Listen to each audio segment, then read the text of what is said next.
welcome. Don't forget to like and subscribe. Or, I might show up at your door. I'm just here to share some creepy stories, so sit back and enjoy. Disclaimer: the content presented in the video is purely for entertainment purposes only. The theories and stories discussed in this video are speculative and are not supported by any evidence or proof. Viewer discretion is advised. Journal entry, October 12, 2024. The night shift at Pinewood Valley's only radio station is usually as quiet as the surrounding forests. That's why I took this job 3 years ago when I moved back to my hometown. The peaceful solitude suits me. Most nights, it's just me, Morgan Webb, a thermos of coffee, and the soft hum of equipment keeping me company while I monitor broadcasts, queue up pre-recorded segments, and occasionally speak into the void of rural midnight radio. The kind of job where nothing really happens. Until tonight, it was 2:18 a.m. when the emergency alert system activated. The harsh, familiar tone cut through Patsy Cline's walk-in after midnight mid-chorus, startling me from my half-doze at the control panel. I'd been nodding off to the rhythm of steady signal levels and the hypnotic rotation of reel-to-reel tapes. Standard procedure. I reached for the log to record the alert, assuming it was another flash flood warning or severe weather notification. We get those often enough in the valley when storms roll through. But the display on the EAS terminal made me pause. There was no alert code I recognized, just a string of characters that didn't conform to any standard protocol. EAS 15-7731, non-human. Then the message began broadcasting. This is an emergency alert from the Department of Public Safety. This is not a test. The robotic voice was standard, but something about the cadence seemed off. Slightly too slow, with unnatural pauses between words. If you hear footsteps outside your residence between the hours of 2 a.m. and 4 a.m., do not investigate. These footsteps are not human. Remain inside. Secure all doors and windows. Do not attempt communication. I felt a chill run down my spine despite the stuffy warmth of the broadcast booth. The message continued. Repeat. These footsteps are not human. The Department of Public Safety is monitoring the situation. Further instructions will follow. This concludes this emergency broadcast. Then Patsy Cline returned as if nothing had happened. I sat frozen, fingers hovering over the control panel. In my 3 years working this shift, I'd never encountered an alert like this. Protocol dictates that I log all emergency broadcasts and report unusual ones to the station manager, but something about this felt wrong. The authorization code wasn't in our system. The alert didn't specify the nature of the threat beyond those cryptic words, and there was no time frame or area of effect mentioned. I picked up the phone to call my supervisor, Dale, then hesitated. It was past 2 a.m. If this was some kind of mistake or test, I'd wake him for nothing. If it was real, well, what exactly would I be reporting? That some government agency was warning about non-human footsteps? I decided to check the system first. Maybe it was just a technical glitch or an outdated test file accidentally triggered. The EAS logs showed the alert had been pushed through the standard emergency channels with all the proper authentication markers. Yet the origin point was listed only as DoD spec instead of NOAA, FEMA, or the State Emergency Management Agency. Department of Defense? For a local emergency alert, I tried calling the sheriff's office next. The night dispatcher, Betty, answered on the 4th ring, sounding half asleep. Hey Betty, it's Morgan from WPVR. Did you guys just push an emergency alert through our system? Huh? No, nothing from us. Why? What happened? I explained the message, expecting her to laugh it off. Instead, there was a long pause. Betty, that's odd, she finally said, her voice suddenly alert. Let me check with Sheriff Holbrook. He's out on patrol tonight. Hang on. I heard her radio crackle as she called out to the sheriff. Their exchange was muffled, but I caught fragments. Radio station, strange alert, footsteps. Then Betty came back on the line. Sheriff says he hasn't heard anything about an authorized alert tonight. Probably just a system test that wasn't properly labeled. He'll swing by the station in a bit to check it out. She hung up before I could ask more questions. Something in her tone had changed. A forced casualness that didn't quite mask concern. Outside the broadcast booth's single window, the night pressed against the glass like a living thing. The station sits at the edge of town, surrounded by pines and a gravel parking lot that catches the glow of a single security light. Beyond that, darkness. And suddenly, I was acutely aware of how isolated I was out here. I turned the volume up on the police scanner I keep in the booth. Nothing but routine chatter and long stretches of silence. Then, at 2:43 a.m., Sheriff Holbrook's voice came through. "Dispatch, I'm about 2 miles out from the radio station, getting reports of unusual activity on Old Mill Road. Going to check that out first." "Copy that," Betty replied. "What kind of activity?" Pause. "Residents reporting sounds outside their homes. Probably just wildlife. I'll report back." The scanner went quiet again. I glanced at the clock. Nearly an hour had passed since the alert. The rational part of my brain insisted this was nothing. A technical error, a miscommunication, maybe even a stupid prank. But another part, a primal instinct I couldn't shake, kept drawing my attention to the window and the darkness beyond. At 3:17 a.m. exactly, the station phone rang, startling me so badly I knocked over my coffee mug. Thankfully empty. "WPVR. This is Morgan." No one spoke, but the line wasn't dead. I could hear breathing, steady, measured breaths that seemed deliberately paced. "Hello? Who's calling?" More breathing, then what sounded like footsteps. A slow, deliberate cadence on what might have been gravel. My eyes darted to the window overlooking our parking lot. Nothing visible in the security light's glow. "Is someone there?" My voice had risen slightly, betraying my unease. The footsteps on the line stopped. Then a voice spoke, or something like a voice. It sounded like someone had recorded dozens of different people saying different words and spliced them together into a single message. "We are coming home." The line went dead. I sat in stunned silence for several minutes, my heart hammering against my ribs. Then I did something I'd never done in 3 years of night shifts. I locked the booth door and pulled the blinds over the window. The rest of my shift passed in tense vigilance. No more alerts came through. Sheriff Holbrook never showed up. The scanner remained ominously silent despite my repeated attempts to reach dispatch. When my replacement, Jim, arrived at 6 a.m., I couldn't bring myself to mention the alert or the call. He'd think I was losing it, and maybe I was. As I walked to my car in the gray dawn light, I noticed something that made my blood run cold. Across the gravel parking lot, leading from the surrounding woods to the station's back door and then away again into the trees, a single line of footprints. Not shoe prints, not animal tracks, something else entirely. I'm writing this down while it's still fresh. If another alert comes tonight, I need to be ready. I need to understand what's happening in Pinewood Valley and why the government knows enough about these visitors to warn us not to investigate their footsteps. Journal entry, October 13th, 2024. Sleep didn't come easily today. I kept replaying last night's events in my mind. The strange alert, the phone call, those footprints in the gravel.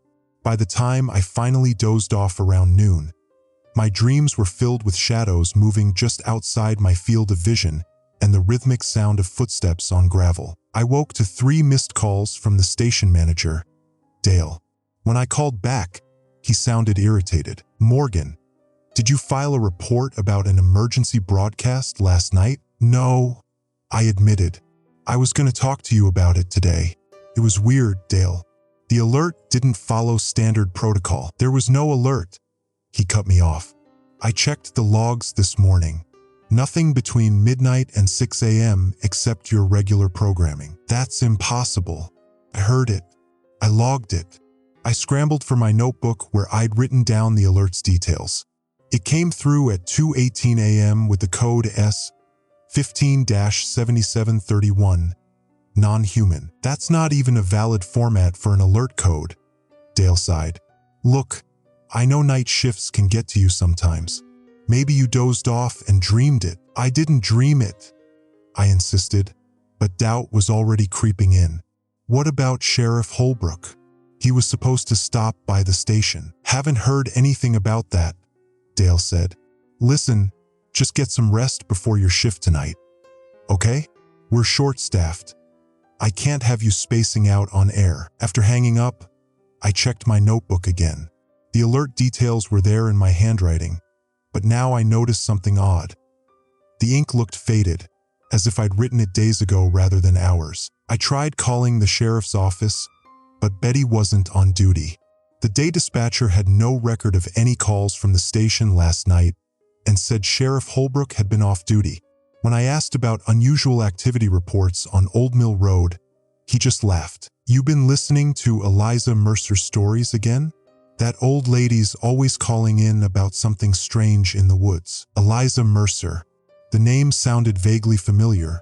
A local character, one of those eccentric elderly residents every small town seems to have. But I couldn't recall ever meeting her. With a few hours before my shift, I decided to drive out to Old Mill Road. The rural route winds through 5 miles of dense forest before connecting to the highway, with only a handful of homes scattered along its length. Most are old farmhouses set back from the road, hidden by trees or down long driveways. The afternoon sun filtered through autumn leaves as I drove slowly, watching for anything unusual. About halfway down the road, I noticed a mailbox with Mercer painted in faded letters. On impulse, I turned onto the narrow dirt driveway. The house at the end was a weather-beaten Victorian, probably beautiful once but now showing its age.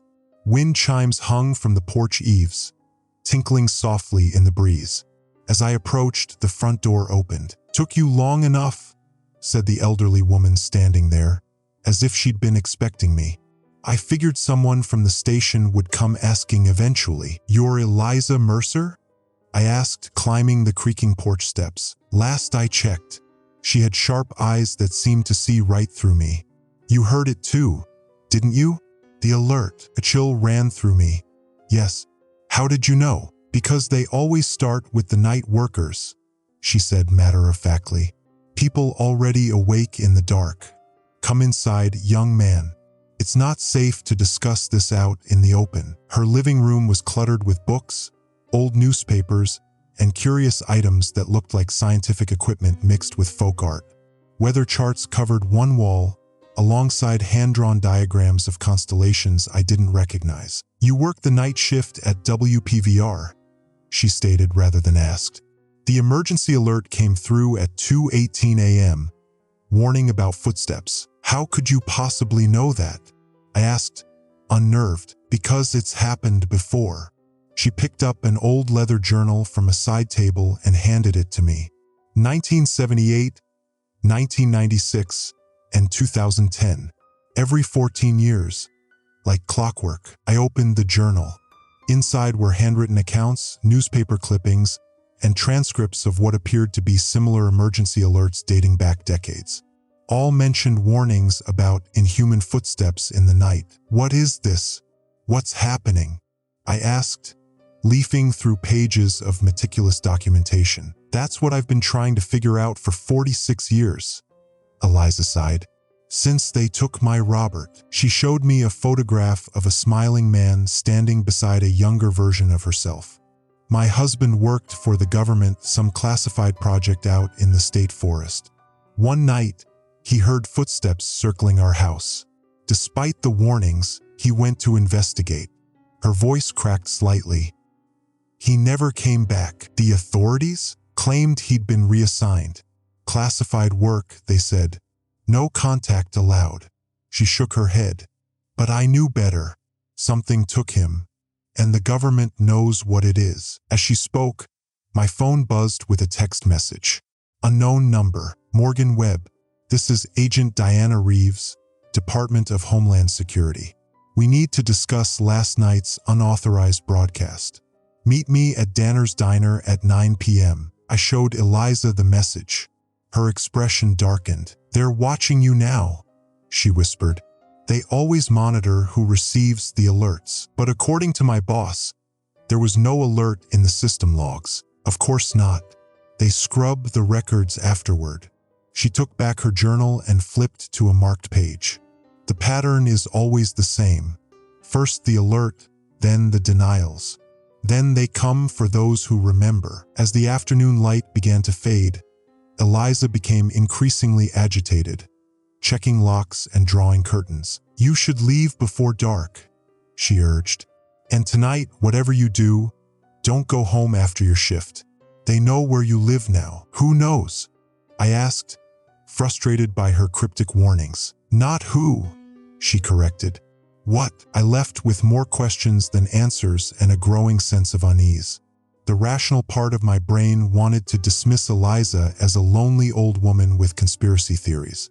But those footprints in the gravel hadn't been a hallucination. At 8:57 p.m., I parked outside Danner's diner, still debating whether to keep this strange appointment.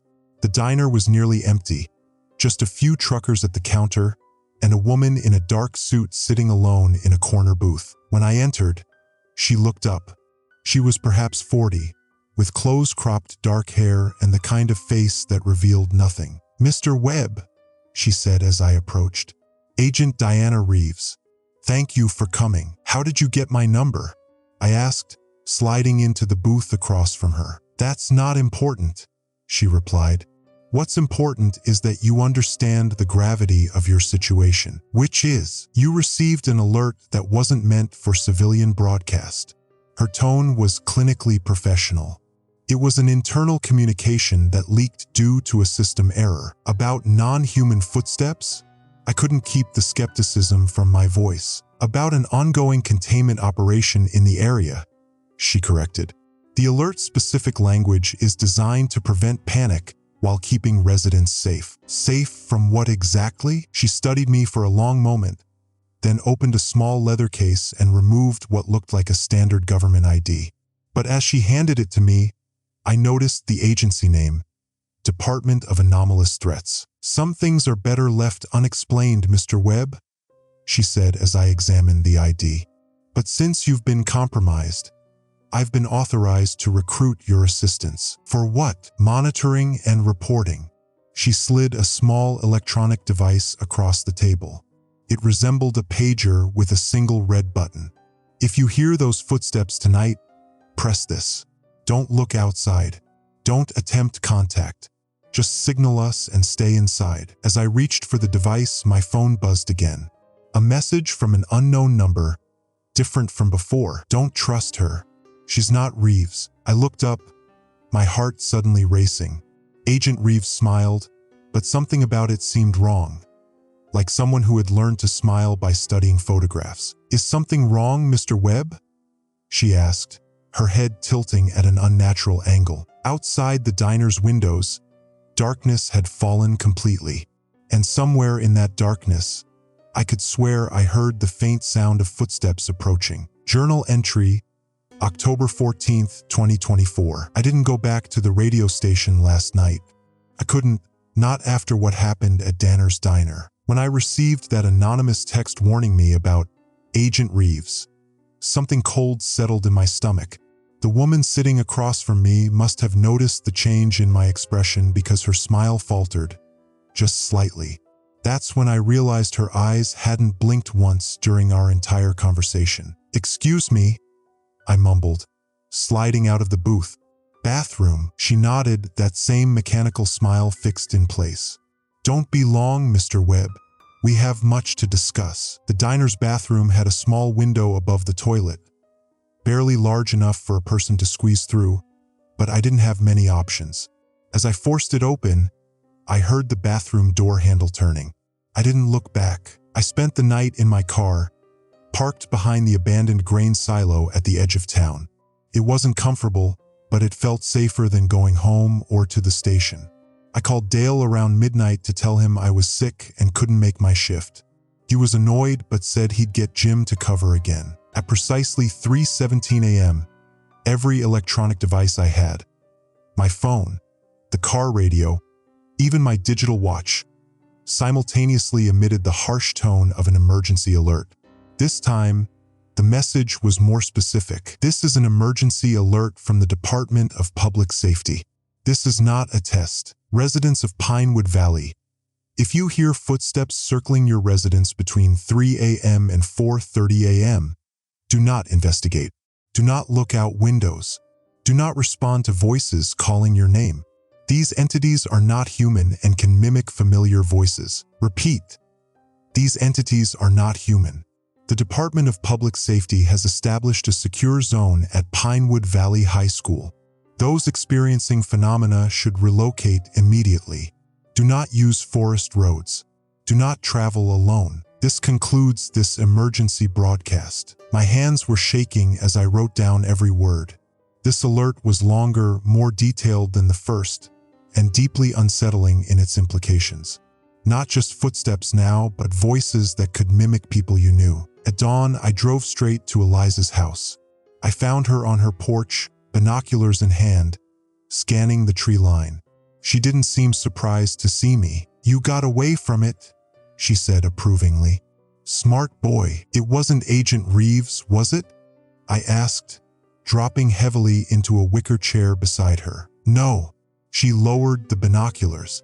"They're getting better at mimicry. In the early days, you could always tell by the eyes too still like glass. Now you have to watch for the little things. Breathing patterns. The way they hold their weight. Small movements that humans make unconsciously." "What are they?" She shrugged. "No one knows for certain. Some say government experiments gone wrong. Others think they're not from here at all." She tapped her temple. "What matters is recognizing the pattern before it's too late." The pattern. First the alerts, then the visitors, then people start disappearing. She handed me the binoculars. "Look at the Henderson place across the valley." I raised the binoculars and focused on a farmhouse about a mile away. At first, I saw nothing unusual, but then I noticed a figure standing perfectly still in the yard. Even from this distance, something about its posture seemed wrong, too rigid, like a mannequin. "It's been there since sunrise," Eliza said quietly. "Hasn't moved an inch." I lowered the binoculars, my mouth suddenly dry. "Have you called the sheriff?" "Sheriff Holbrook came by an hour ago. Said he'd check it out." Her voice was flat. "He hasn't come back." That's when I noticed the police cruiser parked at the end of the Henderson driveway, barely visible among the trees. "Jesus," I whispered. "Shouldn't we call for backup or something? And tell them what?" "That our sheriff disappeared investigating a scarecrow." She shook her head. "Besides, the phone lines went dead about 20 minutes ago. Cell service too." I checked my phone. No signal. "Digital isolation," Eliza explained. "Always happens by the third day. They don't want information getting out." "They?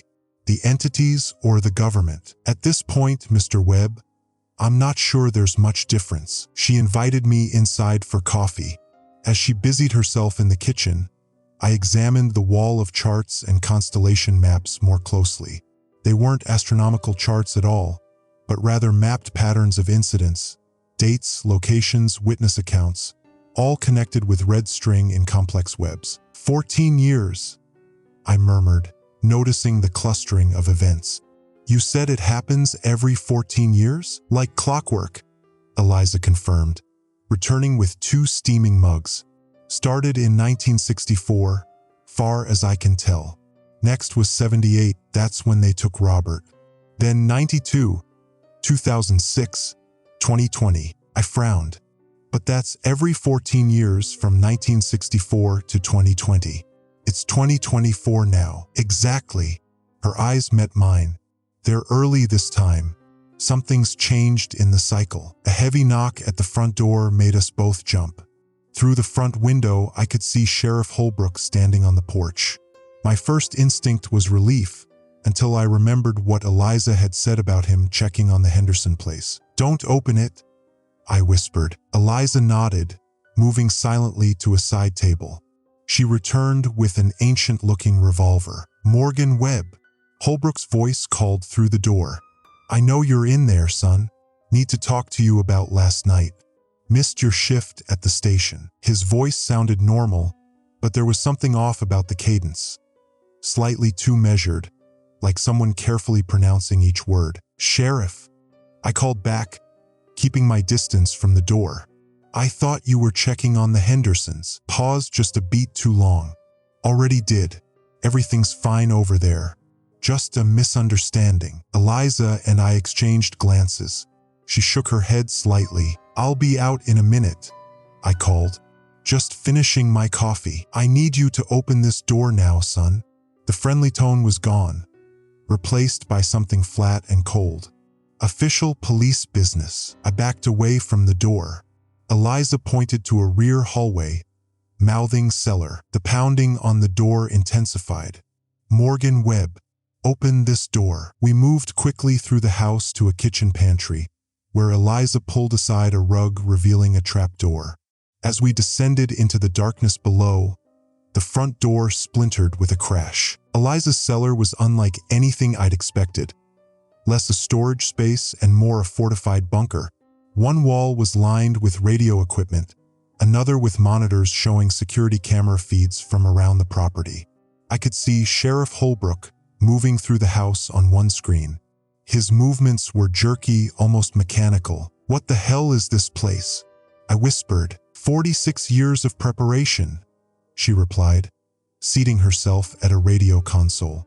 Robert wasn't just government, he was deep research. The kind that sees things they can't explain away.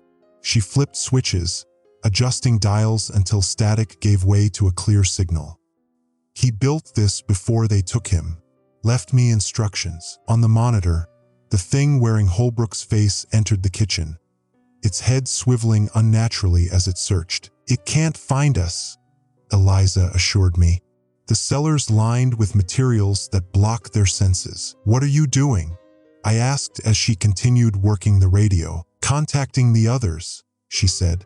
There's a network of us, people who've survived previous visitations.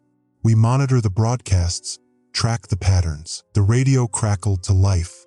A woman's voice emerged from the static. Clearwater receiving. Identify. Mercer, Pinewood Valley, Eliza responded. Pattern deviation confirmed. For years early and escalating rapidly. Stage 3 already. Acknowledged. Report status. Local authorities compromised. Communications disrupted. Multiple mimics confirmed. Understood. Continue monitoring. Next broadcast Windows 0317. The transmission ended. Eliza leaned back, looking suddenly exhausted. 3:17 a.m., I noted. The exact time I received the alert last night. She nodded. It's always 3:17. We don't know why that time matters to them, but it does. On the monitor, the Holbrook thing had given up its search and was leaving the house. Its face turned toward one of the cameras, and I swear it looked directly at us through the screen. Its mouth stretched into something approximating a smile, but too wide, too full of teeth. What happens now? I asked, unable to look away from that terrible smile. Now, Eliza said grimly, pulling a folded map from a drawer.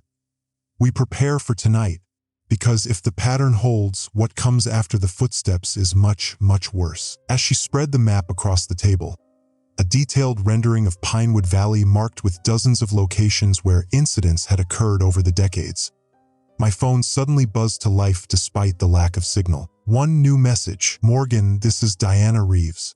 Real Diana Reeves. Whatever you saw at the diner wasn't me. Meet me at the radio station tonight. I can explain everything.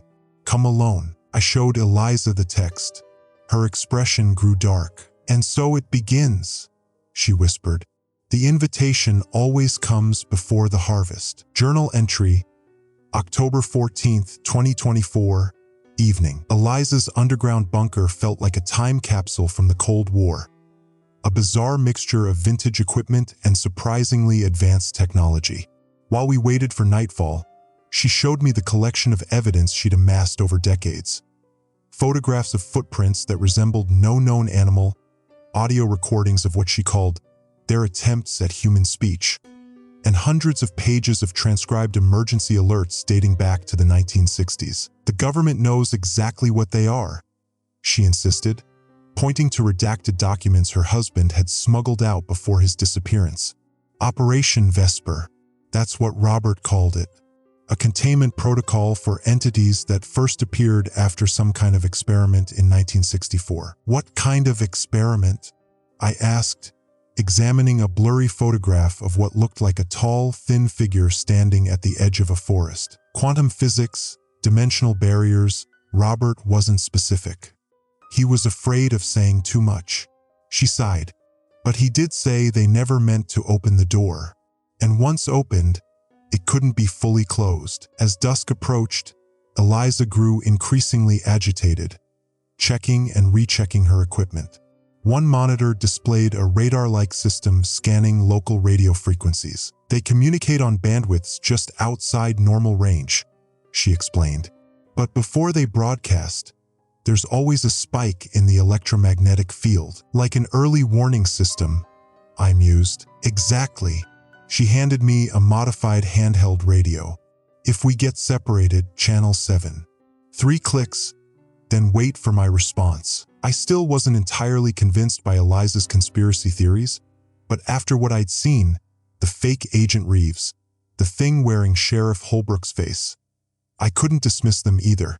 Something was happening in Pinewood Valley, something beyond rational explanation. The text, I said, glancing at my phone again. Should we risk meeting this person claiming to be the real Diana Reeves? Eliza frowned. It's almost certainly a trap, but what if it isn't? What if there really is a government agent who can explain all this? That's what they want you to think, she countered. Hope is their most effective lure. Before I could argue further, the frequency scanner erupted in a series of sharp beeps. Eliza lunged for the controls, adjusting dials with practiced precision. Transmission incoming, she announced. Not on the emergency broadcast system. This is on their frequency. Static filled the room, punctuated by bursts of what sounded like voices speaking too fast to comprehend. Then suddenly clear. Attention harvesters. Primary target located. Extraction window 0317. Mimics in position. Repeat. Extraction window 0317. The transmission ended as abruptly as it had begun. Eliza's face had gone pale. They never broadcast in English, she whispered. Never this clear. They wanted us to hear this. Us specifically? I asked, feeling a chill run down my spine. No, Morgan. Not us. Her eyes met mine. They're talking about you. You're the primary target. My mouth went dry. Why would they want me? I don't know. But every cycle they choose specific individuals. Sometimes dozens, sometimes just a few. She began gathering equipment into a backpack. We need to move. This location is likely compromised. Where can we go? I asked, helping her pack. The radio station. Ist here. But that's exactly where the text wanted me to go, which makes it the last place they'd expect us to actually go, she reasoned. Besides, I need access to a transmitter powerful enough to reach beyond the valley. If you're their target, we need outside help. The logic seemed flawed, but I had no better plan.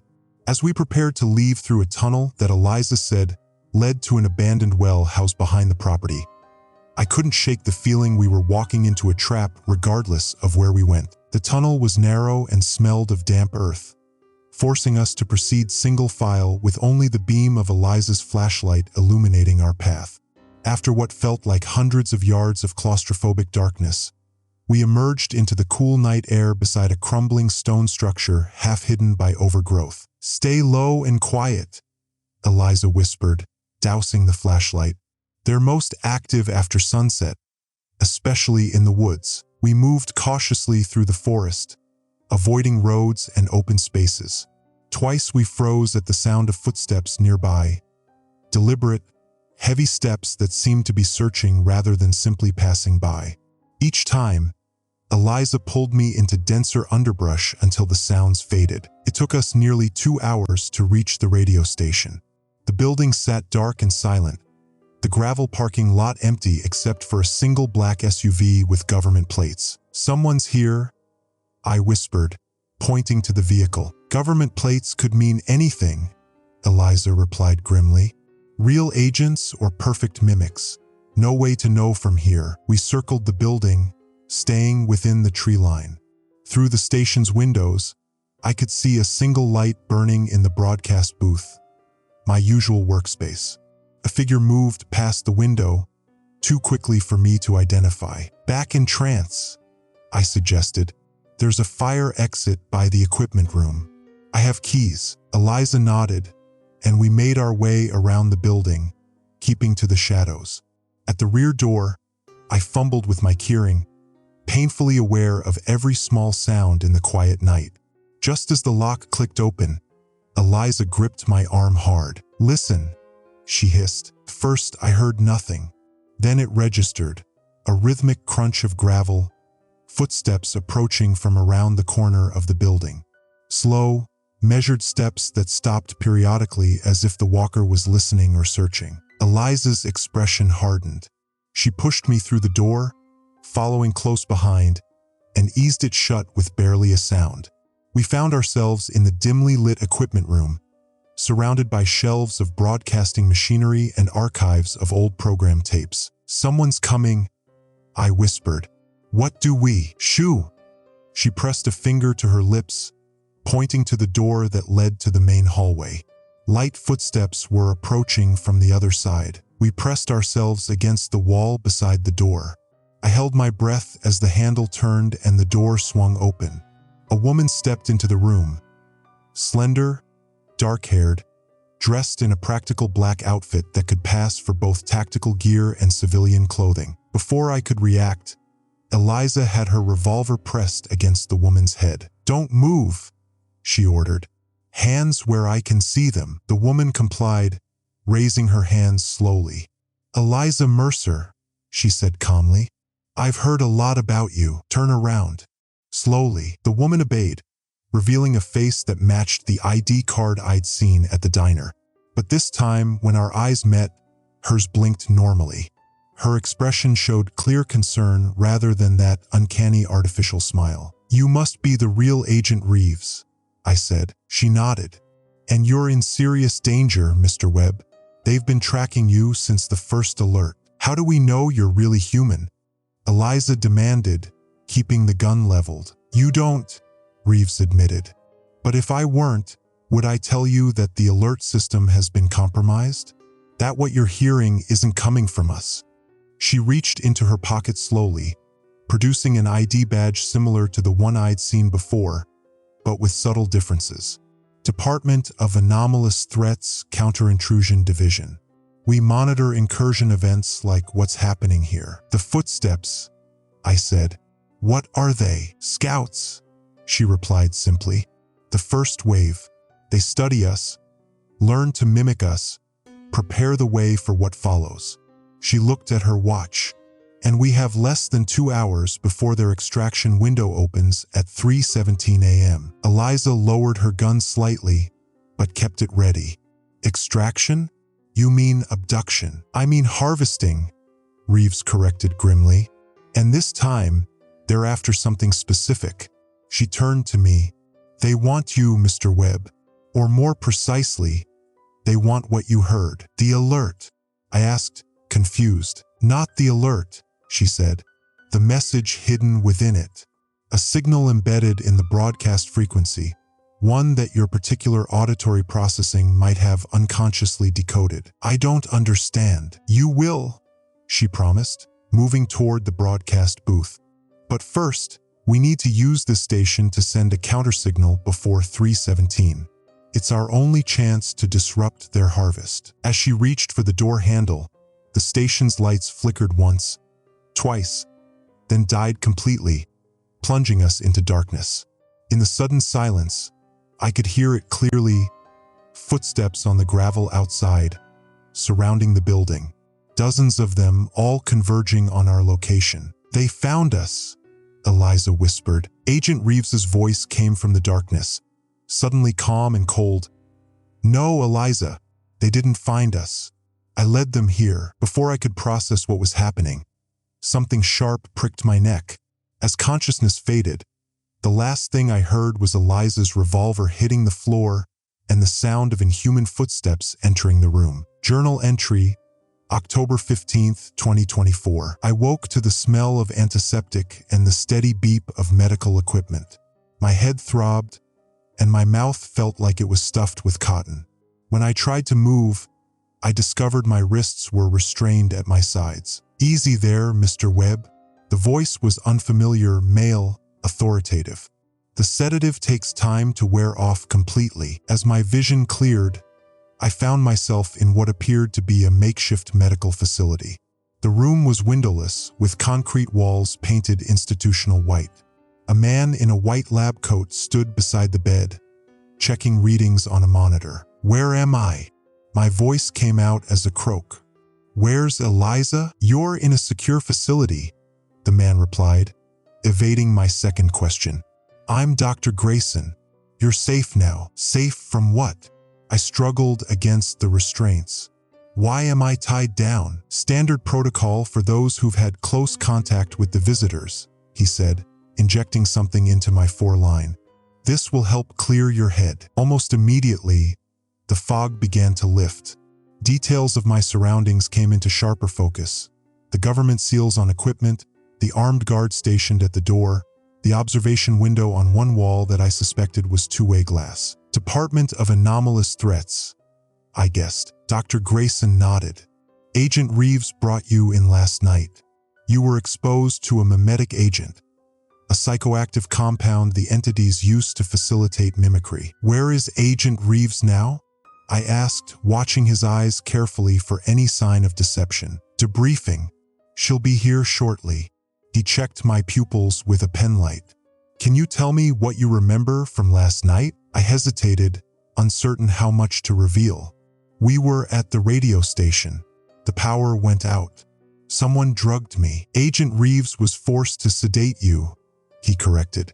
"You were becoming agitated, possibly due to the mimetic influence." "And Eliza Mercer?" Dr. Grayson's expression shifted subtly. "Ms. Mercer is being debriefed separately." Something in his tone made me uneasy. Before I could press further, the door opened and Agent Reeves entered. She looked exactly as she had at the station. Same dark clothing, same alert eyes, same confident posture. "Doctor, I need a moment with Mr. Webb," she said crisply. When Dr. Grayson had left, closing the door behind him, Reeves approached the bed. "I apologize for the restraints.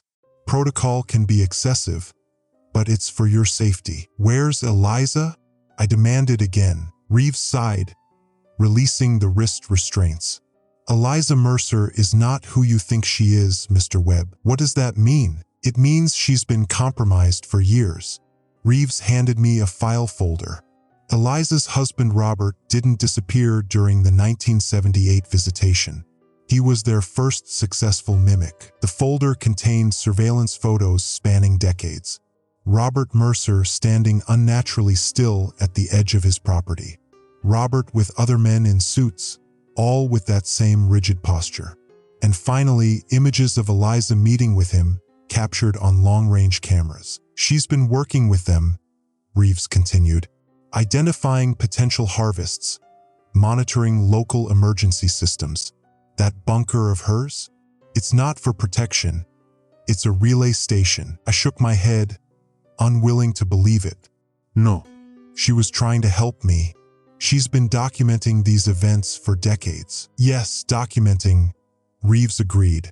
"Collecting data on human responses to their probes. The perfect inside observer." She pulled up a chair and sat beside the bed. "Think about it, Morgan. How does she know so much about their patterns? Why has she survived multiple visitations when others disappeared? How did she build that elaborate bunker on a widow's pension?" I wanted to deny it, but doubts were creeping in. Eliza had insisted on going to the radio station, exactly where the text had directed me. She'd known precisely when and where the transmissions would occur. And there was something she'd said that now struck me as odd. "They're early this time. Something's changed in the cycle. Not changed in their cycle. Changed in our response. You're the one who sent me that warning text at the diner, I realized, looking up at Reeves. And again when I was at Eliza's house. She nodded. We've been tracking you since the first alert breach. These entities typically target individuals with specific neurological profiles, people who can detect frequencies most humans filter out. Like me, you've always had unusual auditory sensitivity, haven't you? Perfect pitch, perhaps? Ability to identify subtle sound patterns. It was true. I'd chosen radio work partly because I had a knack for audio engineering, could hear imperfections in recordings that others missed. The alert you heard contained embedded frequencies, Reeves explained. A message meant only for their kind, accidentally broadcast through our emergency system. You heard it even if you didn't consciously realize it. And now they want to know what you know. I thought back to that first night, the strange cadence of the alert, the feeling that something was hidden beneath the words. What was the message? Reeves's expression darkened. Coordinates. A meeting point. We believe they're planning something bigger than the usual harvest. Something that happens only once every 70 years. Before she could elaborate, a harsh alarm blared through the facility. Red emergency lights began flashing in the corridor outside. What's happening? I asked as Reeves leapt to her feet. Perimeter breach, she said, pulling a handgun from beneath her jacket. Stay here and do not open this door for anyone but me. Understand? She was gone before I could respond, the door locking automatically behind her. The alarms continued to wail as I moved cautiously to the observation window. Through the glass, I could see a control room filled with monitors displaying security camera feeds from around what appeared to be a military installation. Personnel rushed back and forth, some in tactical gear, others in lab coats. One monitor showed the exterior, a fenced compound surrounded by forest. It was still night outside, which meant I hadn't been unconscious for long. The timestamp in the corner read 2:47 a.m., 30 minutes until 3:17. Another monitor caught my attention. A detention cell where Eliza Mercer sat calmly at a metal table, her hands folded in front of her. Unlike me, she wasn't restrained. She seemed to be waiting patiently, occasionally glancing at a clock on the wall. As if sensing my observation, she looked up directly at the camera and smiled. Something about that smile made my blood run cold. The facility lights flickered, and several monitors went dark. When they came back online, Eliza was standing at the cell door, which now hung open. As I watched, she walked calmly out of frame. The alarm abruptly cut off, leaving an eerie silence. The emergency lights continued to pulse, casting rhythmic red shadows across the room. I tried the door, still locked. My phone, surprisingly, was on the bedside table. It shouldn't have had service in what appeared to be a secure underground facility, yet a single bar of signal showed on the display. I had one new text message from an unknown number. Morgan, this is Eliza. Whatever they told you about me isn't true. They are not what they seem. Robert discovered the truth in 1978. They're not containing the entities, they're summoning them. The government made contact in 1964 and has been facilitating harvests ever since in exchange for technology. I'm coming to get you. Be ready at 3:10. Trust no one with steady eyes. I read the message twice, trying to make sense of it all. Who was telling the truth? Reeves claimed Eliza was working with the entities. Eliza claimed the government was. Both stories seemed equally plausible or equally paranoid. My thoughts were interrupted by a soft tap at the door. Not a knock, but the distinct sound of fingernails dragging slowly across metal. Tap, tap, tap, in a deliberate rhythm that matched the pulsing of the emergency lights. Morgan, a voice that might have been Eliza's, but with something subtly wrong in its intonation. I've come to help you escape. They're not who they claim to be. Through the small window in the door, I could see a figure that resembled Eliza. Right height, right clothes, but its face was obscured by the angle and the pulsing red light. Morgan, it called again. We have to hurry.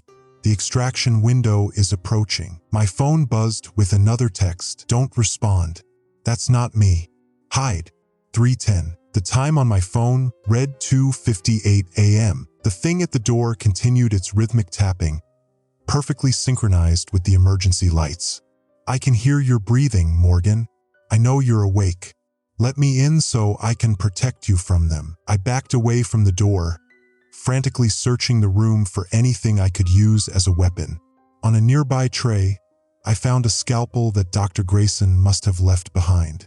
Better than nothing. As the tapping continued, I noticed a ventilation duct near the floor, possibly large enough for a person to crawl through if the grate could be removed. My watch read 3:01 a.m. Outside the door, the tapping stopped. After a moment of silence, a different voice called my name. Agent Reeves's voice, perfect in every detail. Morgan, don't listen to any messages from Eliza. The facility is compromised. I'm going to get you out of here. A key card swiped in the reader. The lock disengaged with a soft click. I gripped the scalpel tighter as the door began to open. Journal entry, October 15th, 2024. Later, the door swung open, and I lunged with the scalpel, stopping just short of Agent Reeves's throat. Her eyes widened, pupils dilating naturally with fear before narrowing in approval. Good instinct, she said, breathing hard. Now move. We have less than 5 minutes. I hesitated, the scalpel still raised. How do I know you're really Reeves? She didn't waste time arguing. Your choices are limited, Morgan. Stay here for whatever's coming down that hallway, or follow me to the exit. Decide now. Behind her, I could hear multiple sets of footsteps approaching with unnatural synchronicity. A perfect, mechanical rhythm. The emergency lights continued their hypnotic pulsing, now matching the cadence of those steps. Fine, I said, lowering the scalpel but keeping it gripped in my hand. Lead the way. Reeves handed me a tactical vest. Put this on. If we get separated, the tracking chip will help me find you. We slipped into the corridor, moving against the flow of personnel evacuating deeper into the facility. Most had that same blank-eyed stare I'd seen in Sheriff Holbrook before I was taken. None attempted to stop us. They seemed fixated on reaching whatever lay in the opposite direction. Don't look them in the eyes, Reeves whispered. That's how the mimetic transfer begins. At a junction, she guided me left while the others continued straight ahead. This corridor was deserted, the emergency lighting casting everything in that same pulsating crimson glow. What's happening? I asked as we hurried down the hallway. Who are these people? Not people anymore, Reeves replied grimly. The breach was internal. Someone sabotaged the perimeter fence EMF dampeners at exactly 2:47. Eliza, maybe, or someone working with her. She paused at a security door, swiping a keycard through the reader. The entities can't penetrate certain electromagnetic barriers. That's why they need human intermediaries. The door opened to reveal a stairwell. As we began climbing, my phone vibrated again. 3:08. Loading Dock B. White van. The choice is yours, but remember, government records show Agent Diana Reeves died in 2021. Ask her about Tucson. I nearly stumbled on the stairs. Tucson? The name triggered a memory, something I'd seen in the file Reeves had shown me. One of the photographs of Robert Mercer meeting with government officials had been labeled Tucson 2021. What happened in Tucson? I asked casually, watching her reaction closely. Reeves didn't break stride. Classification breach at a research facility. Why? Just something I saw in the file. You were there. I led the containment team. She pushed through a door onto the ground floor. This way to the motor pool. The facility's layout became clearer as we emerged into a large atrium. We were in a converted military installation, possibly a former missile silo complex. Government seals on the wall confirmed my earlier suspicion. Department of Anomalous Threats. Wait, I said as we crossed the atrium. I need to know what's really happening. The alerts, the entities, what are they? Reeves checked her watch impatiently. Short version? They first appeared in 1964 during an experimental radar test. We think the frequency accidentally opened a door. They've been coming through in cycles ever since, every 7 years, like clockwork. Coming through from where? We don't know. Another dimension, maybe, or another time. What matters is they need human vessels to operate here, and they're getting better at the process. The early mimics were obvious, unnatural movements, limited vocabulary. Now they're nearly perfect. We reached a side corridor that led toward what looked like a loading area. The clock on the wall read 3:09. These footsteps people hear, I continued, falling into step beside her. What are they really? Auditory mimicry, the sound they make when passing between their world and ours. It resembles footsteps because that's how our brains interpret it. Like how we see faces in random patterns. At the end of the corridor, a placard read, Loading Dock B. Through the windows, I could see vehicle bays and a white van parked near the exit ramp. Reeves spotted it too, her expression hardening. Change of plan, she said, pulling me toward a different door. We're taking my vehicle instead. I resisted. We should check out the loading dock first. No time. The facility's about to initiate scorched earth protocol. What does that mean? It means in 4 minutes, everything within a half-mile radius gets vaporized. Fail-safe against full contamination. I glanced at my watch, 3:10 exactly. If Eliza's text was legitimate, she would be at the loading dock now. If it was a trap, I was walking straight into it. But something about Reeves's story didn't add up. The photo from Tucson, her insistence on avoiding the white van. I think we should split up, I said, backing toward the loading dock doors. Cover more ground. Reeves's expression shifted subtly. Her stance became more rigid, her blinking less frequent. That would be unwise, Morgan. You don't understand what you're facing. Maybe not, I agreed. But I know that Tucson report was dated 3 years after you supposedly led the containment team. Her eyes narrowed. Files can be misdated, true, or people can be mimicked. For just a moment, something alien flickered behind her eyes. A calculative coldness no human could master.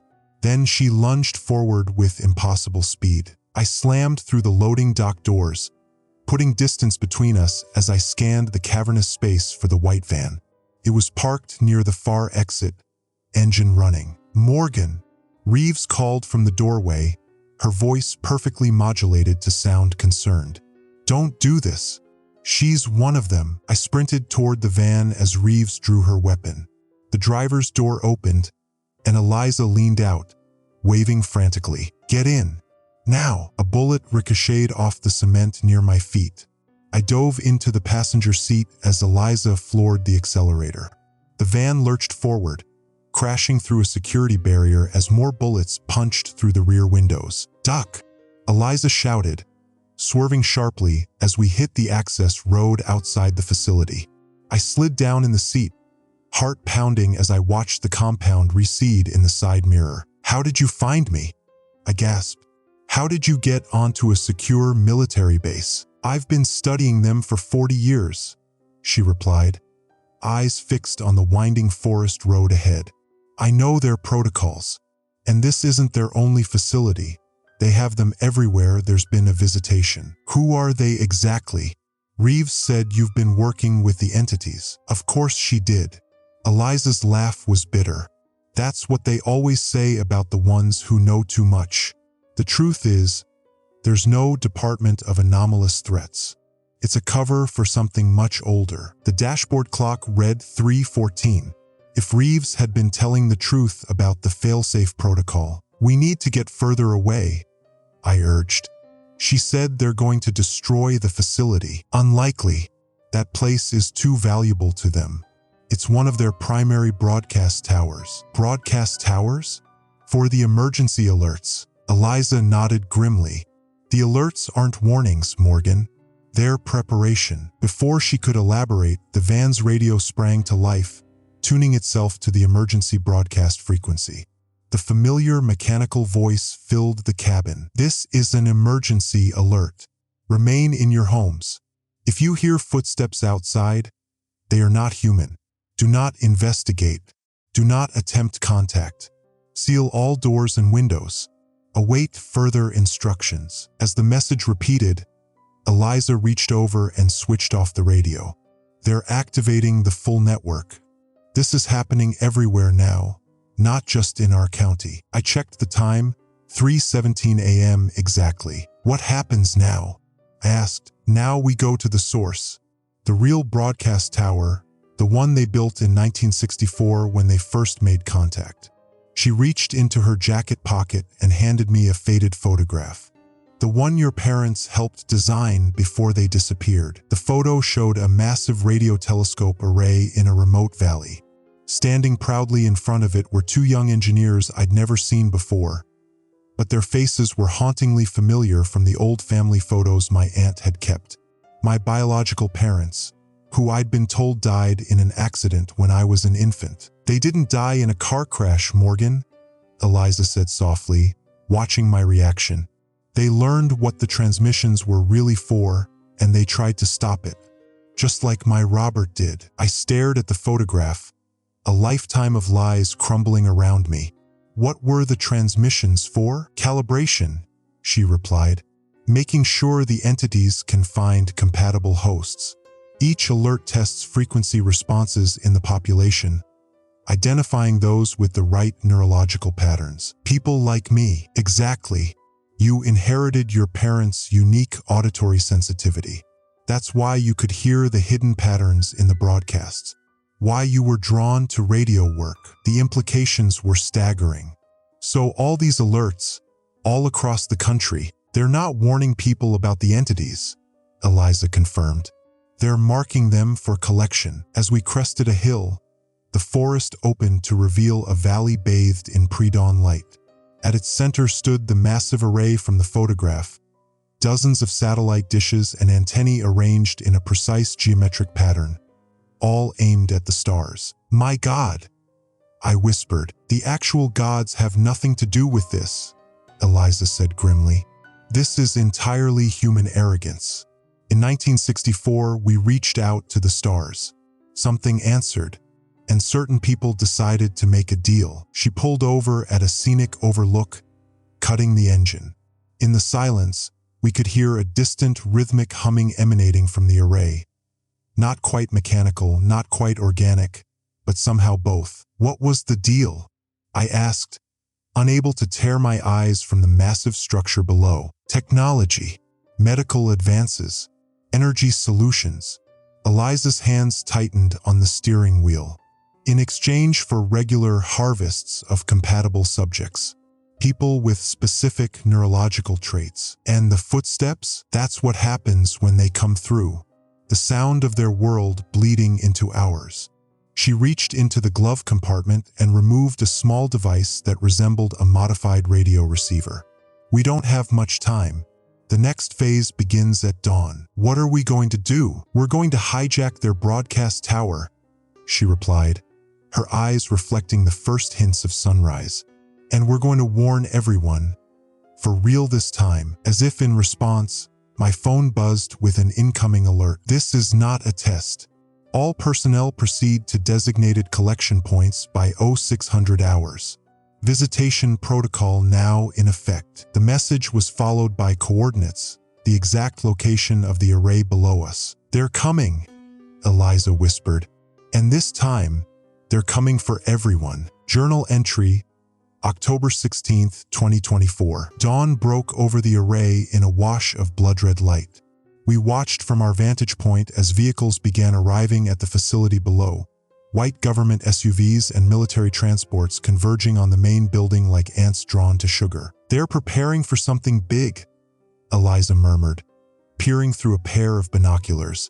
I've never seen this many personnel during a visitation cycle. I studied the photograph of my parents again, trying to reconcile these strangers with the vague childhood memories I'd carried. You said they tried to stop it. What happened to them? Eliza lowered the binoculars, her expression grave. The official record says they died in a car accident returning from the site. The truth? They discovered the array wasn't just receiving signals, it was amplifying them, creating a sort of Doorway. A doorway for the visitors? Yes. They intended to sabotage the amplification system. They almost succeeded. She hesitated. The night they disappeared, there was an emergency broadcast. Just like the ones happening now. My phone buzzed again with another alert. Emergency Protocol Gamma initiated. Stay tuned to this channel for further instructions. Do not attempt to leave your homes between sunset and sunrise. We need to move, Eliza said, starting the van. There's an access tunnel my husband mapped before he disappeared. A maintenance shaft that runs beneath the eastern perimeter. As we wound down the hillside on a maintenance road, I noticed something strange about the array. Despite the increasing daylight, shadows around the dishes and antennae seemed to bend in unnatural ways, pooling and stretching against the direction of the sun. What exactly is your plan? I asked. The broadcast system has a manual override. Robert discovered it during construction, a failsafe in case the automated protocols were compromised. She patted the modified radio receiver in her lap. This will let us access the emergency broadcast network directly. And then what? We tell people the truth. All of it. We abandoned the van in a grove of trees about a half-mile from the perimeter fence, continuing on foot through dense underbrush. Eliza moved with surprising agility for her age, navigating the rough terrain as if she'd walked this path many times before. How many visitation cycles have you witnessed? I asked as we crouched behind a fallen log, studying the fence line ahead. 7, she replied. The first was in 1978 when Robert disappeared. Every 7 years after that, like clockwork. This cycle is different, though. How? It's earlier than expected. The pattern was broken. And these mass alerts, they've never been this blatant before. She checked her watch. We have approximately 6 hours until sunset. That's when the next phase begins. The maintenance tunnel entrance was concealed beneath an innocuous equipment shed about 50 yards inside the fence line. Getting to it meant crossing an exposed stretch of ground under the watchful eyes of multiple security cameras. Wait for my signal, Eliza instructed, removing what looked like a small remote control from her pack. This will create a feedback loop in their surveillance system. We'll have exactly 90 seconds before the backup generators kick in. She pressed a button, and distant alarms began wailing across the complex. Lights flickered, then went dark. Now, she hissed, and we sprinted toward the fence. Using wire cutters, we created an opening and slipped through onto the grounds. The equipment shed stood just ahead, its padlock no match for Eliza's prepared key. Inside, she moved directly to a hatch in the floor, revealing a ladder descending into darkness. Quick, she urged. They'll be switching to manual security protocols. The tunnel was narrow and damp, illuminated only by our flashlights. The walls were concrete, marked with faded maintenance symbols and occasional graffiti that looked decades old. One recurring mark caught my attention, a crude drawing of a stick figure with too many limbs. Robert's warning sign, Eliza explained when she noticed me studying it. It means he encountered something in this section. What exactly are these entities? I asked, keeping my voice low despite the thick concrete surrounding us. You talk about them like they're sentient. They are, just not in any way we understand. She paused at a junction, consulting a hand-drawn map. They don't have physical forms in our reality. They exist as patterns, frequencies, vibrations. The footsteps are just the first manifestation of them trying to synchronize with our dimension. And the human hosts? Temporary vehicles. Like putting on a wetsuit to swim in an environment that would otherwise be hostile. She pointed left at a fork in the tunnel.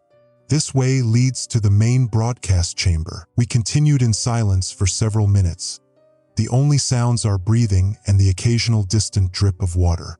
The tunnel began to slope upward, and soon we reached another ladder. This will take us into the maintenance level beneath the primary broadcast array, Eliza whispered. From there, we can access the control room. As I followed her up the ladder, my phone vibrated in my pocket. The screen showed no service bars, Yet another alert had somehow come through. Emergency alert. All citizens remain indoors. Visitation protocols in effect.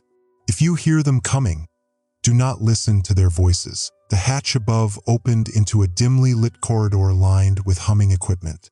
Unlike the sterile government facility where I'd been held, this place felt older, more industrial, massive transformers and generators rumbling behind caged enclosures, thick cables snaking along the ceiling. The original installation, Eliza confirmed, built in '64 when they first made contact. We moved cautiously through the corridor, pausing at each intersection to check for personnel. Strangely, the lower level seemed deserted, all activity apparently concentrated above ground where the vehicles had been arriving. Something's wrong, Eliza muttered. There should be technicians, security. This place is never unmonitored. A subtle vibration ran through the floor beneath our feet, almost imperceptible at first, then growing steadily stronger. The lights flickered, and the humming of the equipment rose in pitch. They've started the amplification sequence, Eliza said, her face paling. We're too late. They're opening the doorway early. She broke into a run, and I followed her down the corridor to a heavy blast door marked Primary Broadcast Control. The electronic lock had been disengaged, its panel dark. Power override, Eliza explained, pulling the door open with effort. The system's diverting all energy to the array. The control room beyond was a circular chamber dominated by an enormous console that encircled a central column. Dozens of monitors displayed scrolling data, waveform analyses, and what appeared to be star charts. At the center of it all, the column pulsed with a soft blue light that synchronized perfectly with the vibrations running through the floor. There, Eliza pointed to a secondary console labeled Emergency Broadcast Network. That's our target. As we crossed the room, I noticed something disturbing about the monitors. Each displayed normal readings and data, but reflected in their glass surfaces were shadowy figures that weren't present in the room.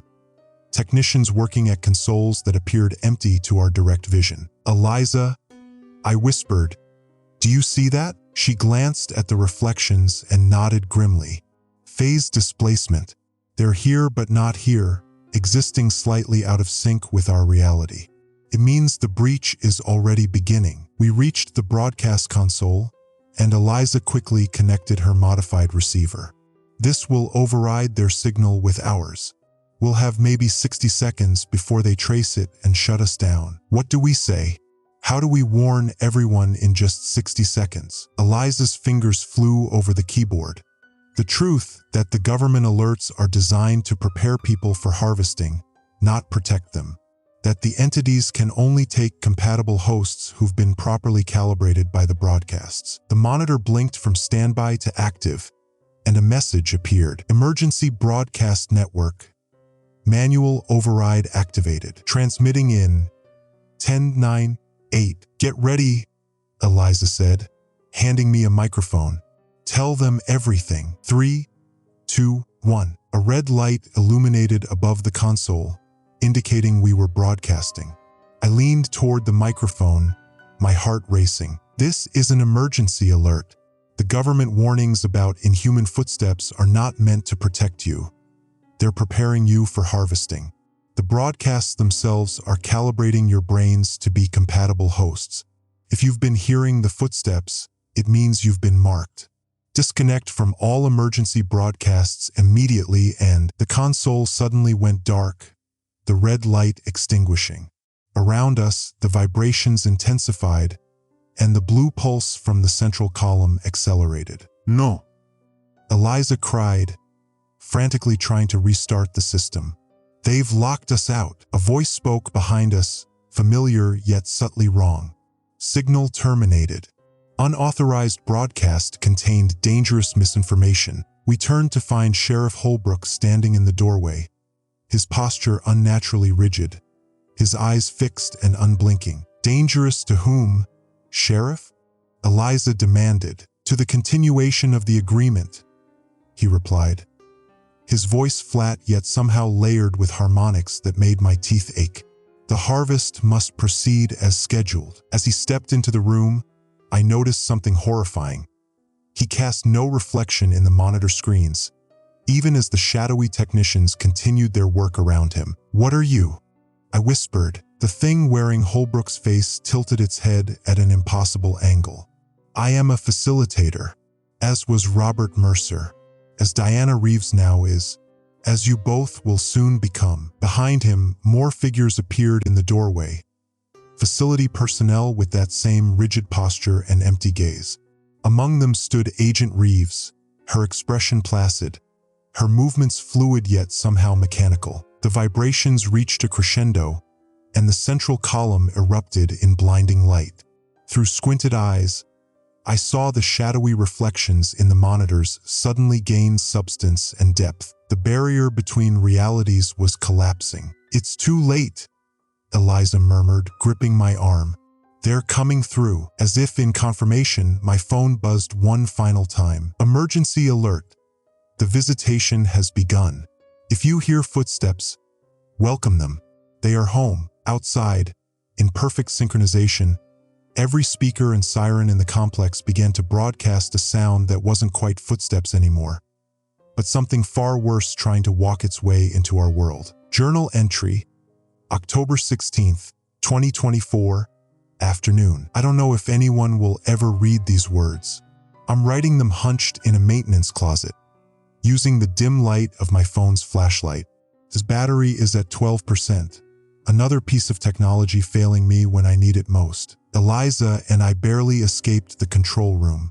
When the entities began fully materializing, she triggered an emergency hydraulic system that flooded the chamber with coolant meant to prevent the equipment from overheating. The suddenly tangible shadows, half-formed things with too many angles, recoiled from the cold vapor, giving us precious seconds to slip out a maintenance hatch. "They can't fully manifest without proper calibration," Eliza explained as we crawled through ventilation shafts. "That's why they need the broadcasts, to prepare both hosts and environment." We emerged in what appeared to be an archival room, walls lined with filing cabinets and shelves stacked with dusty boxes. The room looked untouched for decades, forgotten in the digital age. "We need to find another way to warn people," I said, trying to catch my breath. "If we can't use the broadcast system, there's a backup transmitter in the East Wing," Eliza interrupted. "Lower power, but it could reach the county emergency system. If we can broadcast from there, we might reach enough people to disrupt the harvest pattern." But first, she insisted we needed to gather evidence, proof of what was happening. "No one will believe us otherwise. The facility is full of their puppets now." We began searching through the files, looking for anything related to the original contact in 1964. Most of the cabinets contained mundane records, personnel files, equipment maintenance logs, budget reports. Then I found a cabinet labeled Frequency Response Studies, 1964 to 1978. Inside were hundreds of files documenting human reactions to specific sound patterns. Test subjects exposed to the frequencies reported headaches, nausea, and vivid hallucinations. Later studies showed certain subjects developing improved auditory sensitivity after repeated exposure. "Neural recalibration," Eliza murmured, reading over my shoulder. They were preparing compatible hosts even back then. Deeper in the drawer, I found a file with my parents' names: Webb, Martin, and Webb, Catherine. Auditory responsiveness, exceptional. My hands trembled as I opened it. Inside were detailed reports of my parents' unusual sensitivity to specific frequency ranges, genetic analyses suggesting the trait was hereditary, and notes about their growing concerns regarding the project's true purpose. The final entry, dated 3 days before their supposed accident, was chilling. Subjects have expressed ethical reservations. Security clearance revoked. Monitoring protocol upgraded to level 4. They knew, I whispered. They were going to expose everything, just like Robert. Eliza nodded grimly. And they were silenced, just like him. Tucked behind my parents' file was a classified folder stamped Operation Doorway, 7-year cycle analysis. Inside was a detailed timeline of what the government called visitations, each precisely 7 years apart, each slightly longer and more extensive than the last. But the most disturbing document was a faded memo from 1964, addressed to the Joint Chiefs of Staff. Initial contact has been established with Entity Group Alpha, designation. Visitors. Their technological offerings exceed our most optimistic projections. The biological cost is considerable but acceptable given national security implications. Recommend immediate implementation of Operation Doorway with appropriate compartmentalization. Projected completion of full integration, 2029. 2029, I repeated. 5 years from now, the final harvest, Eliza confirmed. When they don't need human hosts anymore. A noise in the corridor outside sent us scrambling to hide the documents. The door opened, and a maintenance worker entered, moving with that same unnatural precision I'd seen in Holbrook and the others. He paused, head tilting as if listening to something beyond human hearing. We remained perfectly still behind a row of filing cabinets. After an agonizing minute, he left, closing the door behind him. "We need to move," Eliza whispered, gathering the most crucial documents. "They'll sweep every room eventually." We had just reached the door when my phone vibrated with another alert. This one different from the previous messages. "This is not an emergency alert. This is Robert Mercer. Frequency 142.7. Storage room 19B. The old equipment still works." I showed it to Eliza, whose face drained of color. That's impossible. Robert disappeared 46 years ago. Could it be some kind of automated message? Something he set up before he vanished? She shook her head slowly. Or something using his identity to trap us? Or maybe he's still alive, I suggested. In some form, the message had mentioned a specific room and frequency. It was either a lifeline or a trap, but standing still wasn't an option. We could hear footsteps in the corridors now, perfectly synchronized, dozens of them, moving with mechanical precision through the facility. Storage room 19B was in the original section, Eliza finally said, where they kept the outdated equipment. If Robert found a way to leave a message, we moved cautiously through the labyrinthine facility, avoiding the main corridors where the footsteps echoed. Twice we had to hide as facility personnel passed, some wearing lab coats, others military uniforms, all moving with that same unnerving rigidity. Storage room 19B was located in the basement level, its door marked with a faded placard. Inside, we found rows of obsolete equipment, reel-to-reel recorders, oscilloscopes, radio transmitters from the 1960s and 70s. Most were covered in dust, clearly untouched for decades. "Look for anything that might still work," Eliza instructed. Moving toward an ancient radio transceiver, I examined the shelves, finding nothing but broken equipment and spare parts. Then, in the corner, I spotted an old tape recorder, the kind that used compact cassettes. Unlike the other equipment, it seemed relatively free of dust, as if recently handled. A tape was loaded inside, labeled simply 142.7 megahertz. "Eliza," I called softly. "I think I found something." She hurried over as I examined the recorder. His batteries were dead, but it had a power cord that might still work. I located an outlet and plugged it in, half expecting nothing to happen. To my surprise, a small power light illuminated. "That frequency," Eliza murmured, 142.7. "It's outside the range they monitor. The visitors operate primarily in the 143 to 148 megahertz bands.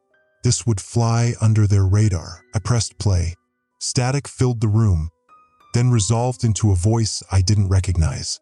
Older, male, tinged with urgency. "This is Robert Mercer, recording for anyone who might find this during a visitation cycle.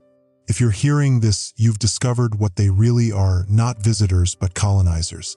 The emergency broadcasts are preparing both hosts and environment for their final phase." Eliza gasped, tears filling her eyes at the sound of her husband's voice. They exist primarily as patterns, information without physical form in our dimension. The transition requires compatible vessels and a calibrated environment.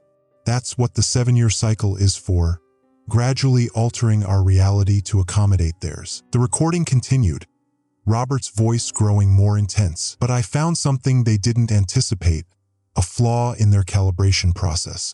The same frequencies they use to prepare hosts can be reversed, creating a cancellation wave that disrupts their manifestation. I've included the specifications on the second side of this tape. The recording paused, then continued in a lower tone. Whoever's listening, you need to understand what we're truly facing. These entities aren't malevolent in any human sense. They simply operate on principles incompatible with our existence. To them, we're like software running on hardware they need. They're not invading our world.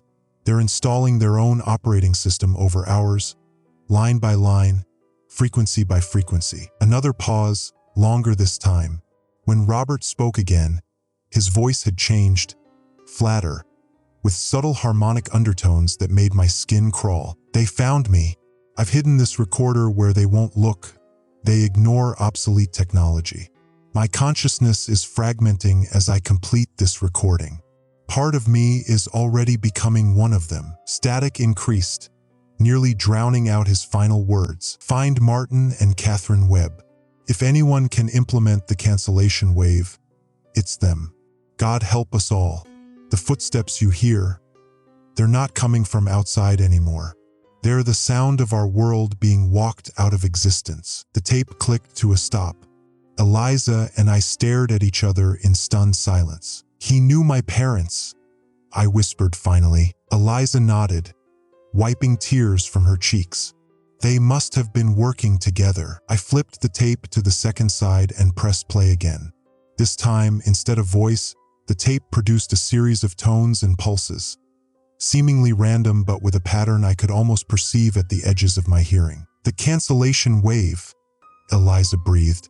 This is it, the weapon Robert developed. I felt a strange resonance as the pattern continued, a vibration that seemed to bypass my ears and connect directly to something deeper. Memories surfaced, sitting on my father's lap as a child while he played musical tones. My mother's smile as I correctly identified each note. They had been training me, preparing me to recognize these specific patterns. We need to broadcast this, I said, ejecting the cassette. If it works like Robert believed. The door to the storage room suddenly flew open. Sheriff Holbrook stood in the entrance, but the pretense of humanity had slipped further. His movements were jerky, his face oddly fluid, as if the features were no longer fixed in position. Unauthorized access to restricted frequencies detected, he said, his voice layered with impossible harmonics. Behind him stood Agent Reeves and several facility personnel, all in various stages of the same unsettling transformation. They're halfway through, Eliza whispered. The integration is accelerating. I clutched the cassette tape, backing away as the entities advanced into the room. Above us, the lights began to flicker in time with their movements, perfect synchronization that seemed to bend reality around them. My phone buzzed one final time before the screen went black. Battery depleted. Emergency alert. The process is irreversible. What walks outside is already inside. Journal entry, October 16th, 2024, evening. I'm writing this by candlelight in Eliza's root cellar. The power grid failed across the county 3 hours ago. Cell service followed 30 minutes later. The only working technology is an ancient battery-powered radio that occasionally crackles with fragmented alerts, each one more disturbing than the last. We escaped the facility by pure luck. When the entities surged toward us in the storage room, the building's emergency systems suddenly activated. Sprinklers dousing everything, alarm klaxons wailing. The entities recoiled from the water, their forms briefly destabilizing like television static. Eliza grabbed my arm and pulled me toward a maintenance exit while they were disoriented. The cancellation wave, she whispered as we fled. The tape was playing it at low volume, It's not strong enough to stop them, but it disrupted their coherence temporarily. We ran through underground tunnels that Eliza somehow knew intimately. Robert showed me these escape routes decades ago, she explained between labored breaths. The tunnels eventually led us to a drainage culvert nearly a mile from the facility. By the time we emerged, twilight was setting in, casting long shadows across the farmland. The countryside looked wrong somehow, the familiar rolling fields and scattered farmhouses suddenly seeming artificial, like a hastily constructed movie set. Even the air felt different, thicker, with an electric quality that made the hairs on my arms stand up. "We need to get somewhere safe," I said, clutching the precious cassette tape. "Somewhere we can broadcast this." Eliza suggested her farm, not because it was safe, but because she had maintained Robert's old ham radio equipment all these years. "It won't reach everyone," she warned, "but it might reach enough." As we hurried across fields and along narrow country lanes, we noticed how eerily quiet everything had become. No birds called from the trees. No insects chirped in the tall grass. Even the wind seemed to have died away, leaving a suffocating stillness. Then we heard them. Footsteps, perfectly synchronized, moving through the cornfields parallel to our path. Not following us exactly, but not moving away either. Just keeping pace, their steady rhythm like a metronome counting down to something inevitable. "Don't look," Eliza warned when I started to turn my head. "Looking acknowledges their presence. It strengthens their manifestation." We reached her farmhouse just as darkness fell completely, a small, weathered two-story structure surrounded by fallow fields. The building seemed to shimmer slightly in the moonlight, its edges occasionally blurring as if seen through heat waves. Eliza led me straight to the cellar, bypassing the main house entirely. "They'll check the house first," she explained, securing the heavy wooden doors above us. "They always do." The cellar was surprisingly well equipped. Shelves of preserved food, containers of water, and various supplies that spoke of decades of preparation. In one corner sat Robert's radio equipment, meticulously maintained despite its age. "You've been expecting this," I realized. "All these years." She nodded grimly. "Robert warned me they'd return, each cycle bringing them closer to full manifestation." She began setting up the radio equipment with practiced efficiency. "The last time they could only be heard. This time they can be seen partially. Next time, there can't be a next time," I said, holding up the cassette. "Not if this works." As Eliza prepared the broadcast equipment, I found myself drawn to a small wooden chest in the corner. Something about it pulled at my attention, a faint vibration that seemed to resonate with the cassette in my hand. "What's in here?" I asked. Eliza glanced over, her hands momentarily stilling. "Robert's research, everything he couldn't tell me before he changed." Inside the chest were dozens of notebooks filled with diagrams, equations, and observations, all in increasingly erratic handwriting. The early entries were methodical scientific notes, but the later pages devolved into frenzied sketches of impossible geometries and calculations that seemed to bend across the paper in ways that hurt my eyes. One diagram particularly caught my attention, a detailed drawing of what appeared to be sound waves intersecting with human brain patterns. Next to it, Robert had written, "They don't want our bodies. They want our perception. We are the instruments through which they tune reality." A sudden crackle from the radio made us both jump. Through bursts of static came the now familiar alert tone, followed by a message that chilled me to the bone. "Emergency alert. Remain in your homes. Do not respond to voices calling your name. If you hear footsteps circling your dwelling, you are selected. Compliance with selection process is mandatory." The message repeated once, then dissolved into static. Eliza and I exchanged horrified glances. "Selected," she whispered. "They're not taking everyone." I pulled out more of Robert's notes, frantically searching for context. One page, dated just before his disappearance, contained a partial transcription of what he called their true communication. Compatibility assessment indicates 18.3% of population suitable for primary integration, 41.7% viable for secondary processing. Remaining units insufficient for conversion but necessary for baseline calibration maintenance. They're categorizing us, I realized. Some become them, some become something else, and the rest. A series of heavy thuds directly above us cut off my speculation. Footsteps, moving with that unnatural precision, began circling the perimeter of the cellar doors. The wooden beams creaked under the weight, dust filtering down with each impact. Eliza's face went pale. "They've found us." I pulled out the cassette tape.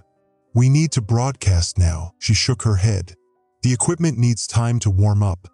These old vacuum tubes can't be rushed." The footsteps continued their methodical circuit above us. Then, more disturbingly, we began hearing others, dozens of sets, approaching from all directions, converging on the farmhouse. My phone suddenly buzzed in my pocket, startling me so badly I nearly dropped it. The screen glowed with impossible light. The battery had been dead for hours. A new alert message appeared. "Emergency alert. The invitation has been extended to Morgan Webb. Acceptance is inevitable." As I stared at the screen in horror, another message followed. "Emergency alert. Do not listen to their voices." Then another. "Emergency alert. Morgan Webb will listen. Morgan Webb is compatible. Morgan Webb was prepared." The contradictory messages continued to scroll across my screen, faster than I could read them. Each one addressed to me specifically, each one seeming to come from a different source. "They're trying to confuse you," Eliza said, working frantically to connect the cassette player to the radio transmitter. "Focus on what we know is true." A new sound joined the footsteps, a gentle tapping at the cellar doors. Not the heavy thuds from before, but a light, almost polite rapping. Then a voice called down, Holbrook's voice, but wrong somehow, like multiple people speaking in imperfect unison. "Morgan Webb, we have been waiting for you since before your birth." Another voice joined in, Agent Reeves this time. "Your parents understood. That's why they prepared you. Your auditory sensitivity isn't accidental." I covered my ears, but the voices seemed to bypass them entirely, resonating directly in my skull. "All these emergency alerts," a third voice added, one I recognized as my station manager. "Who do you think has been sending them? Not us. Not them. You, Morgan. Parts of you already understand what's happening." "Don't listen," Eliza hissed, her fingers flying over the radio equipment. "Almost ready." The tapping at the cellar doors became more insistent. Wood splinters began to drift down from above as the heavy beam securing the entrance started to crack. "Morgan Webb," came a chorus of voices now. "We are not visitors. We are not invaders. We are what comes after." The radio equipment finally hummed to life, tubes glowing warmly in the dim cellar. Eliza's hands trembled as she prepared to play the cassette. "Once I start broadcasting, they'll do everything to stop us," she warned. "The signal needs to play for at least 3 minutes to have any effect." The cellar doors shuddered under increasing pressure. Through widening cracks, I could see figures gathered above. People from town, facility workers, all moving with that same unnatural synchronization, their features blurred and shifting. Then I saw something that made my blood freeze. Among them stood my parents, exactly as they looked the day they died 7 years ago. "Morgan," they called in perfect unison. "We've been waiting for you to join us." Eliza saw my expression and grabbed my arm. "It's not them. Whatever you're seeing, it's not real." "But what if it is?" I whispered. "What if they're not dead? Just changed? What if Robert isn't gone either?" As if in response, the crowd parted, and a man stepped forward, older, with Eliza's wedding ring hanging from a chain around his neck. "Robert," Eliza breathed, her finger hovering over the broadcast button. The man who had once been Robert Mercer smiled, a too-wide expression that didn't quite fit his face. "Elizabeth, we've come to bring you home." The cellar doors splintered further. Hands, too many hands, began reaching through the gaps, their movements fluid yet somehow mechanical. Eliza turned to me, tears streaming down her face. It's a lie. All of it. Robert left me that tape because he knew what was coming, what they truly are. My phone buzzed again with a final alert. Emergency alert. The process cannot be stopped. What walks outside is already inside. The cellar doors gave way with a deafening crack. Moonlight flooded in, illuminating the figures that began descending the stairs.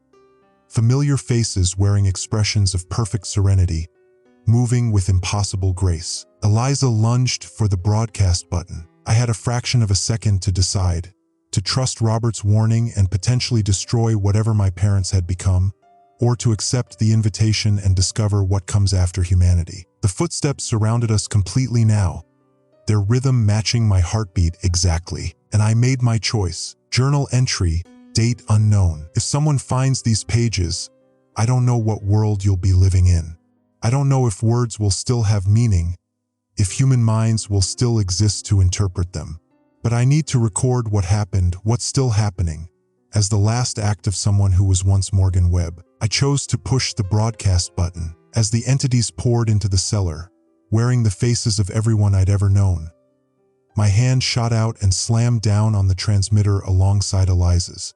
The cassette began to play, sending Robert's cancellation wave through the old radio equipment and out into the night. The effect was immediate and horrifying. The creatures wearing human faces convulsed, their forms flickering like bad television reception. The air itself seemed to vibrate, reality stuttering around us as incompatible frequencies collided. My parents' faces rippled, revealing something beneath, structures of light and information that had only borrowed human form. You don't understand, they spoke in fragmented voices, their synchronized movements now jerky and disjointed. This won't save you. The cancellation wave grew stronger, causing visible distortions throughout the cellar. The walls warped, objects phased in and out of existence, and the entities began to lose cohesion. But contrary to our hopes, they didn't disappear.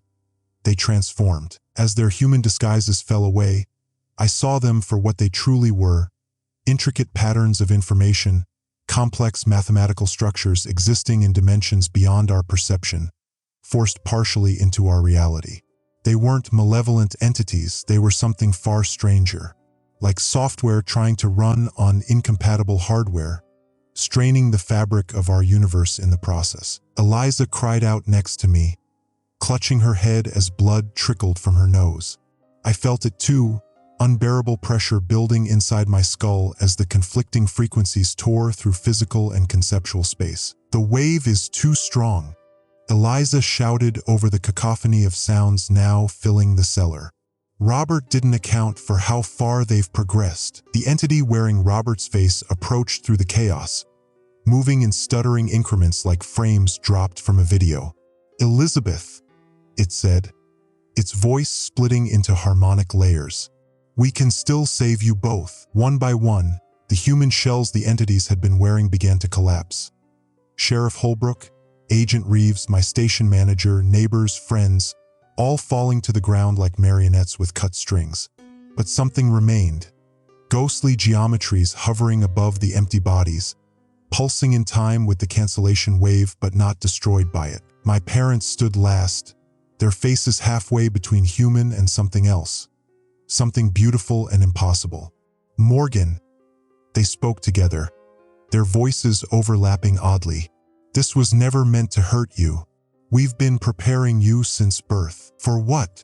I managed to ask, blood now trickling from my own ears. "To be the interface, the translator, the bridge." Above us, the cellar doors had disappeared entirely, replaced by a swirling vortex of light and shadow that defied description. Through it, I glimpsed fragments of somewhere else, a place where mathematics was geography and thought had physical form. The radio equipment began to smoke, components melting under the strain of broadcasting the cancellation wave. The tape itself was warping in the player, the signal becoming erratic. "It's not stopping them," I realized aloud. It's just changing the rules of engagement. Eliza's eyes widened with the same realization. Robert didn't create a weapon, she whispered. He created a translator. The entity that had been Robert nodded, its movements smoother now as it adapted to the new frequencies. The cancellation wave doesn't destroy us, it confirmed. It creates a space where both realities can briefly coexist. A moment of potential communion. Then what do you want? I demanded, even as the pressure in my head threatened to split my skull. Why these cycles of torment? Why the attacks, the body snatching, the fear? Not attacks.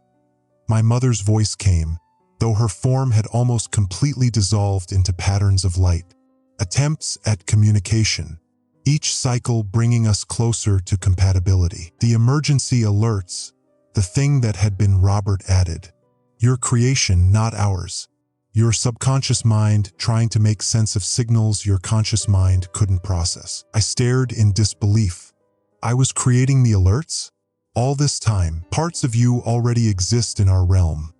My father's voice explained, his human appearance now just an occasional flicker over a complex matrix of light. Just as parts of us exist in yours. The boundaries were never as fixed as you believed. The radio finally gave out with a shower of sparks, the cancellation wave stuttering into silence. But instead of the entities regaining their power or disappearing entirely, something else happened. A moment of perfect equilibrium where both realities seemed to hold their breath. In that suspended moment, I understood. The footsteps we'd been hearing weren't invaders approaching. They were the sound of reality itself walking toward a new configuration. The visitors weren't replacing humanity.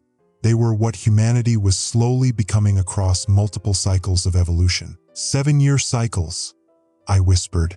7 years ago, my parents joined you. 7 years from now, communion, they answered in unison. Not the end of humanity, but its transcendence. Those compatible will become interfaces. Those almost compatible will become translators. The rest will continue unknowing until the next cycle. Eliza collapsed beside me, blood now streaming from her eyes as well. Robert knew, she gasped. That's why he left the tape. Not to stop them, but to give us a choice. The choice was now brutally clear.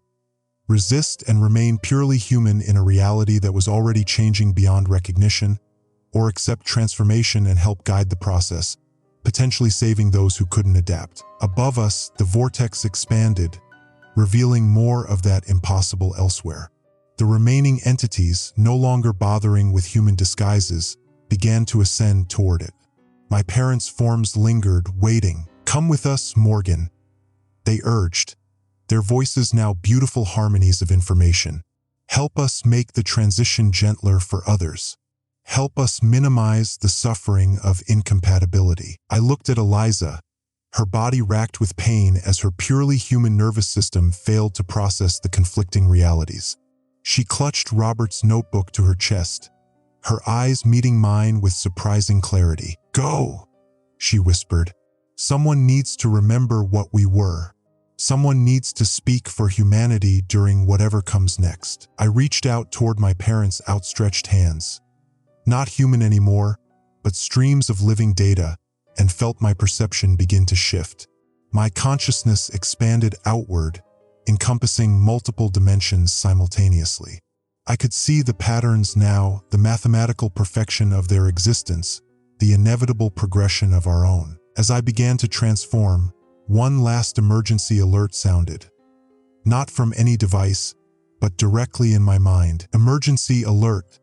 Transformation in progress. The age of pure humanity ends.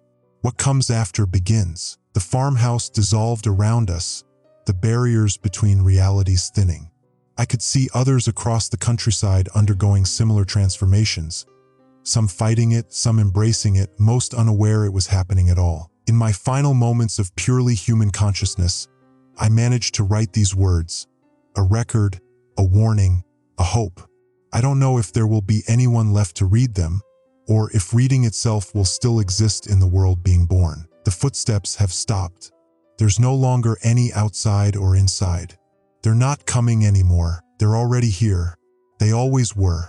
And so were we. What comes after humanity isn't their victory or our defeat.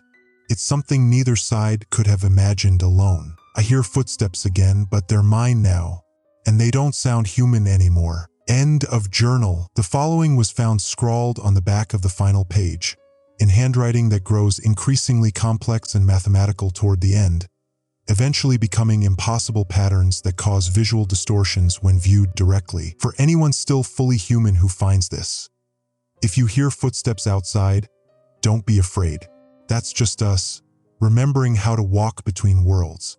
We're coming to help you through what comes next. The emergency alerts were never warnings. They were invitations. And I am what comes after. Morgan Webb. Something that was once Morgan Webb. Something that was always more than Morgan Webb. Something that walks between